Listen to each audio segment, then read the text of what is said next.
Klann was 14 for 28 last week, threw for 144 yards. Slot man left is Bates, and on third down he's looking left. Passes to Rogers outside the hash at the 26. He'll be 3 yards short of the first down marker.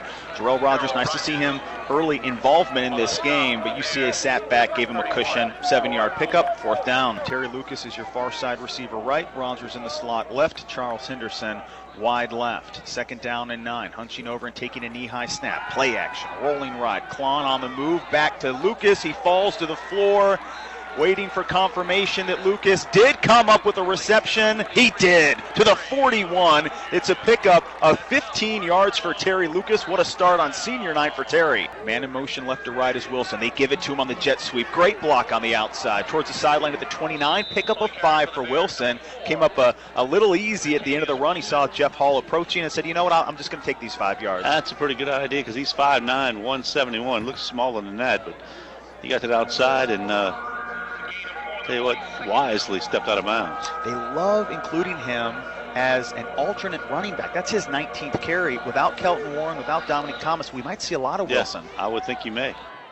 He's their number 2 receiver. He'll line up slot left. It'll be a handoff right side to Beasley. Hebert gets sealed, but he has assistance at the 30. Only a pickup of 1. Hezekiah White, Seth Keller. They'll set up another 3rd and 4. A feisty first quarter between the Bears and Colonels. No score, 4:15 to play in the first. A 3rd and short for Nichols. They've been faced with 3rd and 9s and 3rd and 10s. 3rd and 2, 2 receivers right. Near side left is Bates. 6 in the box for a play action. Bates down the field. Klann looks right. A comeback that's off the fingertips of a leaping Terry Lucas Jr. He was open. Poor pass, and Lucas couldn't come up with it. Hayden Hildebrand tops in the conference in passing efficiency. Just under 70% passing, only 2 interceptions, but a lot of that safe play actions, reliable passes to Desmond Smith. On first down, they'll give it to Beasley, and he'll get 3 yards up the middle, which is productive for Beasley considering what the first 2 drives look like. Yeah, that's about the best run he's had tonight so far, yard-wise. Beasley will remain in. They're also down Kelton Warren, number 2 running back, has a hamstring injury, and he was a late scratch. Beasley now with 5 carries for 5 yards. That was his longest of the entire night. 2nd down and 7. Beasley stays in, and Cody Daubs, their H-back, he'll line up off tackle left. Play action. Hildebrand, 3 receivers down the field. On the run to Smith for a first down outside the numbers at the 40, right in front of the Central Arkansas sideline. He gets a little leverage on Daryl Adams and has his first catch of the night. Yeah, and that time just a nice play action. Really fooled the defense. Everybody stayed home. Hildebrand rolled out and made a nice throw. Catch number 60 for the 6'1", 201-pound junior. Tops in the conference in catches and yards. He has had a huge month of October and into November. 1st and 10, off tackle left. It's Darius Knight making the tackle on Beasley after a gain of a yard. He has been redefined in this role as a nickel corner, but you almost forget that he was a linebacker in high school. This is natural to Darius Knight. It's natural for him to be up there. He's got the speed to rush. And he's got the strength to stay in there and make the play on the running plays. So maybe he found a perfect spot for him. You look at this game being all about adjustments and in-game adjustments. How about the decision going into November to retweak his role? I think that definitely has paid off big time. 2:30 to play in the opening quarter. No score between the Colonels and Bears. UCA just 1 conference loss on the year. On 2nd and 9, it's a motion sweep right. Jatavius Wilson outside the numbers for a first down, and he breaks to the 40. Huge pickup of 19 yards. 2nd carry for the receiver. And without Kelton Warren, we wondered who's going to get those touches. How about your number 2 wide receiver? LaBeouf Bennett H-back left, Henry in the backfield. 3 receivers with Singleton slot right. 4 on the line for UCA. They'll rush for Klann. It's a keeper, and he's going to break for a split second and still get swallowed up after a loss of 1. DJ Holland with his 35th tackle of the year. He's basically surpassed Garrett Sharp as their will linebacker. And it's 3rd and 11, which has been a disaster for the Colonels in the first 16 minutes of this game. They're 0 for 3 on 3rd downs. They've had a 3rd and 9, 3rd and 10, and a 3rd and 2. And you know that UCA has 16 interceptions on the year because they can sit back and be aggressive in situations like this. From the left hash with 3 receivers, a little play action. Klann steadies, passes tight left. It's caught by Bates. He reaches for the first down and picks it up. That's big time right there. And a great throw by Klann. I mean, that window was so small. He caught it, he reached, got the first down. Singleton with receptions in 8 straight games to start his junior season.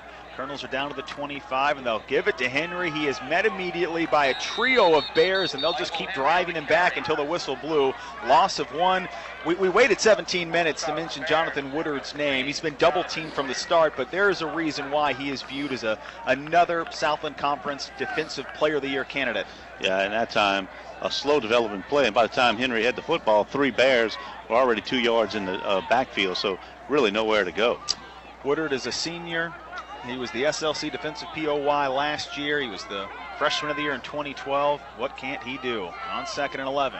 3-step drop. Klann doesn't have an option. He goes to the check down right. It's Henry who gets buckled back. A loss of 3. A huge hit for negative yards by Devin Spurlock. Safeties aren't supposed to be able to hit a guy like Michael Henry and have such force and velocity to it. And Michael was a check down guy that time. Klann was about to get sacked. He just saw Henry out the corner of his eye, threw it out there, and tell you what, they closed in a hurry to take care of it. You're at the 31. It would be a 48-yard field goal. The wind has subsided a little bit. Interesting play calling determining the outcome of this drive. If you're going to be ambitious and try to pick up the first down, and how confident you are in your kicker, Francisco Condado. A lot at stake, down by 3 early in this game. And Landry Klann and the Colonel offense recognizing the importance of this upcoming play. They'll call a timeout with 11:42 remaining in half number 1. 9 carries for 5 yards for Nichols. They ran for 415 on the road in the win at Lamar last week. Klann back on the field trying to orchestrate the first scoring drive of the night. Nichols trails 3-0. It's 3rd and 15 from the 32 of Central Arkansas. Bates, Rogers, Henderson lined up to the left. Near side right is Lucas. He's got the towel draped over his left hip. And it's Henry in at running back. The rush for Klann. Taking a look to the left. He'll air it out middle to Henderson for close to a first down. It's a pickup of 15, and Henderson does have the first down. You can't ask for a better ball over the middle. 2nd and 9, left hash snap. Klann with pressure coming, tight pass left sideline. Catch number 5, Bates. What a move. He's still on his feet for a first down to the goal line, close to the end zone. C.J. Bates awaiting word. He's in. Touchdown, Colonels. Bates made 3 outstanding moves. I tell you what, it was one of those, now you see me, now you don't. Outstanding job by Klann, a better job by Bates. Touchdown, Colonels. What a drive. 10:25 left in the opening half. It's 7-3 Nichols. Hildebrand has Wilson in motion right to left. He gets the jet sweep, has a lane to the outside 20, 10, 5, end zone. One play for 29 yards of Jatavius Wilson. 3rd carry of the night. This one by far the most impactful. UCA is 1 for 5 on 3rd downs. They're 2nd in the conference in 3rd down conversions. Crowd rising up. Colonels will put 4 at the line. They'll rush for it. Hebert coming from the right edge. He applies pressure and just crushes Hildebrand. Ball is lost. Ona has it. Colonels inside the 10 because of a forced fumble by Jeffrey Hebert. Hebert got it that time. I think that'll go as interception. His Ona caught it in the air. So it doesn't matter if they say it's a fumble or an incomplete pass, as he got it in the air. Bates isolated far side left. Rogers slot right. It's a pass to Bates. A slant that's bobbled and incomplete. No flag. Just excellent defense by the top cornerback in the conference, Trey Smith. Great anticipation skills. Smith has 5 interceptions this season. Had 3 last year. He's tied for 5th in the country in picks. A big breakup by Smith. Now 3rd and goal from the 9. Bates again, far side left. They'll look his way. It's a lob back left corner. Bates, does he hold on to it? He does! 2nd touchdown reception of the night for Bates. 3rd this season. Colonels are an extra point away from tying the game. Tell you what, last time they ran the slant, that time they ran the fade. A perfect throw, and Bates one-handed it in the corner of the end zone. Got 1 foot down. Touchdown, Colonels. You never know what to expect one game from the next. 15 catches on the year for Bates. He has 9 in the first 2.5 quarters. And this has been the most worrisome component for Central Arkansas tonight. They're 1 for 6 on 3rd down. They're number 2 in the conference in 3rd down conversions. A huge 3rd and 5 from the 45. Stacked left, they go to Smith for a first down. He breaks a tackle and he'll hold for a gain of 6. They've got the spot. It looks like about a half yard in front of the marker as B.T. Sanders arrived to help out Butte, who missed the first tackle. And across the way, they had it at the 47 of the Colonels. They move it to there. This guy had it at the 48, so gave him the first down. Colonel Corners have done a remarkable job on Smith. He's first in the conference in catches and receiving yards, had a 14-catch, 182-yard game, but limited opportunities for him, just 2 catches for 15 yards. Daux in motion, the H-back is in to block Hebert. They roll to the left and stood up. Hezekiah White, loss of a yard. Nothing doing there as White was waiting for him at the line of scrimmage, and there was our first look at Jeff Anderson. Finally, a number 2 running back featured into tonight's game. His first carry last week went for 55 yards and a touchdown against Stephen F. Austin. So improvement out the gate for the Colonel defense against Anderson. And now he'll depart. 2nd down and 11. Hezekiah White already a couple tackles on this drive with the game tied at 17. 4-man pressure, play fake, pass over the middle, complete to the 25 and down to the 20. Gain of 29 yards to Justin Dickey. He comes in with 3 catches on the year, has 2, including a touchdown tonight.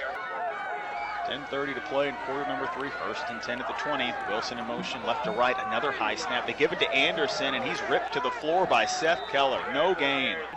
3 receivers, blitz coming by Sanders. Hildebrand stands and gets hit by Hebert. He's sacked. Hebert, his first full sack since week 1.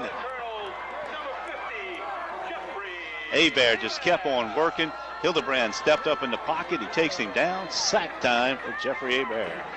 Hebert is part of this future core of the Colonels that makes you think the defense that we're experiencing and really have seen over the last 4 weeks, a sign of things to come. I think you're absolutely right. Talented sophomore. Last week he had a tackle and a half for a loss that matched his season high. He's already got 2.5 tonight, and now it's 3rd and 13 from the 23. 4 receivers split equally left to the right. Wilson slot right, Smith far side right. They'll bring 5. Linebacker pressure, tight pass left sideline, caught at the 20, and Dullery pushed out at the 16. It's a gain of 7 for Cox on his 2nd reception. They'll prevent the 1st down and force Central Arkansas into a short but reasonably difficult field goal. A 20-17 lead now awaits the Bears. 2 field goals have been hit tonight. This one a little too close for comfort, but it's 20-17. Central Arkansas taking advantage of their world-class special teams, something that has been a saving grace for this team in a lot of close games this year. Colonels had some supreme success on 3rd down in the 1st half. It was really their bread and butter. They started 0 for 3, finished 5 of their last 8 on 3rd and 10. It's a play action, 3-man pressure, planting, throwing hard. It's knocked up and batted around. Finally picked off, intercepted by Watkins. Free to the left sideline, 20, 15 at the 10. There's the cutback at the 5. He's down at the 4. Bobby Watkins, you just were waiting for an impactful play by him, his 5th interception of the year. How many Colonels and Bears did that ball ricochet off of? About 4, and I'll tell you, a nice break, and again, they'll take it over inside the 10. What a difficult situation to put the Colonel defense in. 1st and goal at the 5, up by 3. UCA, they'll give it to Beasley. He reels into the end zone, untouched, 5-yard walk in the park score. 26-17, Central Arkansas.